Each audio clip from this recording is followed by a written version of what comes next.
આ જગતમાં બહુ દુઃખ છે. રોજ અનેક બળાત્કાર, અનેક ખૂન, અનેક એક્સિડન્ટ, અનેક લૂંટફાટ થાય છે. આવા કેટલાય ધરતી ઉપર અપરંપાર દુઃખો ભોરડો લઈ ગયેલા છે. બાકી અનેક પ્રકારના ભય છે. બોલો, ઊંઘી નથી શકતા લોકો, ટીકડીઓ લેવી પડે છે, નથી શાંતિ.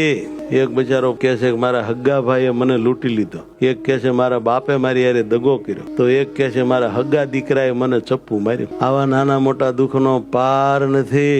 અને આવા આ કળિયુગમાં જો હું અને તમે આવા દુઃખોથી થોડા બચતા હોઈએ, સુખી રહેતા હોઈએ, તો હાથ જોડીને આભાર તો માનો. હે મારા, તમારો બહુ આભાર. જો આપણી રક્ષા મહારાજ કરતા હોય તો મારી તમારી ફરજ બને છે રાત દી ભગવાનનું ભજન કરવું. વાલા મહારાજની આજ્ઞા બારા જાતા થર થર થર થર ધ્રુજવું. કેમ જે ભલભલા મોટા મોટા પણ ભગવાનની આજ્ઞા લોપતા કાપે છે, તો આપણે કયા ખેતરના મૂળા કે ધડ ધડ ગમે તે આજ્ઞા લોપી જ નાખીએ તો આપણે કઈ હરિભગત ગણાઈએ?